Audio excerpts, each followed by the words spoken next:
کتنے ٹائم کی دعوت کری تو نے ان کی؟ پردہ کر گئے. اتنا ذلیل کسی نے کیا ہوگا؟ ایک صاحب لکھتے ہیں اپنی کتاب میں حضور اس دنیا سے پردہ کر گئے. ارے بات تو تم میری ہی کر رہے ہو. اس دنیا سے پردہ کر گئے.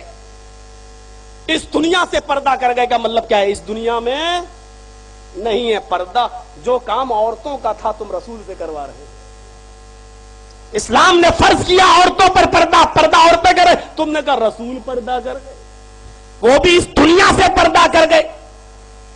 قرآن کہتا وما محمد الا رسول قد خلت من قبلہ الرسل. میں دلیل پیش کر رہا ہوں قرآن سے.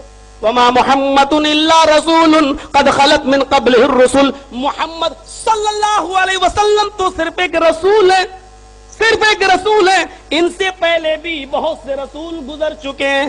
افإن مات، اگر یہ انتقال کر جائیں، اگر یہ اللہ کو پیارے ہو جائیں، او قتلا، اور یا میدان جنگ میں قتل کر دیے جائیں، انقلبتم علی اعقابکم، تو کیا تم اپنی ایڑیوں کے بل پلٹ جاؤ گے؟ یہ سوچ کر کہ نبی تو قتل کر دیے گئے یا نبی تو انتقال کر گئے، تو کیا تم اسلام سے پھر جاؤ گے؟ قرآن صاف کہہ رہا ہے کہ اگر نبی کا انتقال ہو جائے یا وہ قتل کر دیے جائیں تو کیا تم پلٹ جاؤ گے، پھر جاؤ گے؟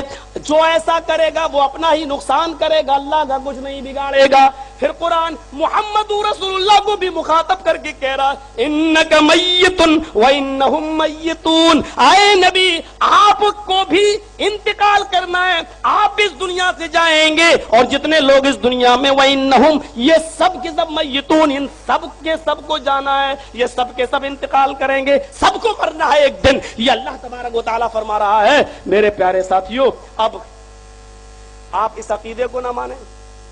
پردہ کر گئے، اچھا چلو پردہ کر گئے، مجھے بتاؤ کہاں ہیں؟ کہیں تو ملیں گے. یہی تو سوال ہے.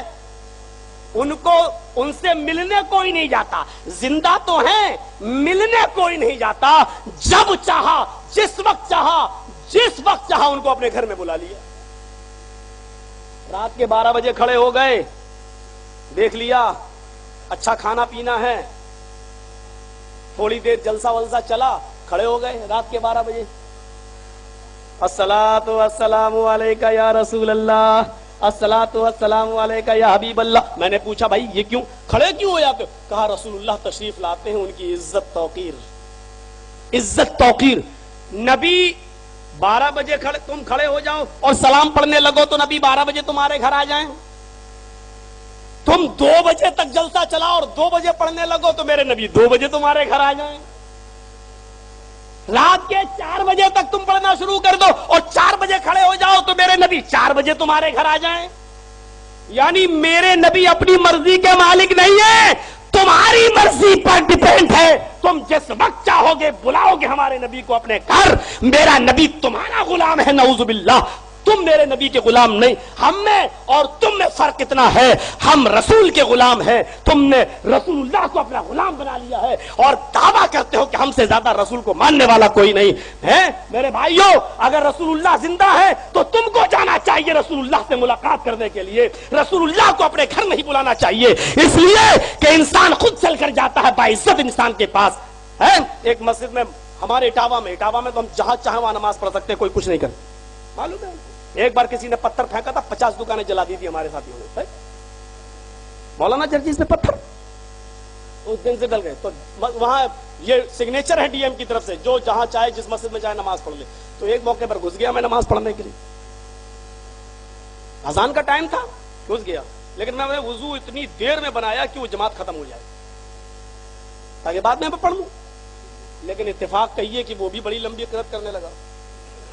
میں نے جلدی سے وضو بنایا اور گھس گیا، چل گیا نماز پڑھنے لگا. پہلی رکعت تو خیر چول گئی، چلی گئی، لیکن دوسری میں گیا اور میں نے بول دیا آمین زور سے.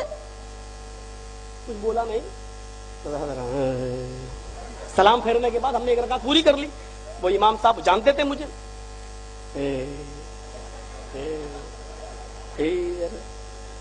ہم نے کہا امام صاحب آپ کیوں ہنس رہے ہو؟ بولا تم لوگ تو نماز پڑھتے نہیں ہو میرے پیچھے. میں نے کبھی دہراؤں گا یار. بولے کیوں؟ میں نے کہا ہو رہی تھی تو پڑھ لیا. اب الگ پڑھتا تو وہ بھی اچھا نہیں تھا، ہم انتشار نہیں چاہتے ہیں. ابھی میں دوہرا لوں گا.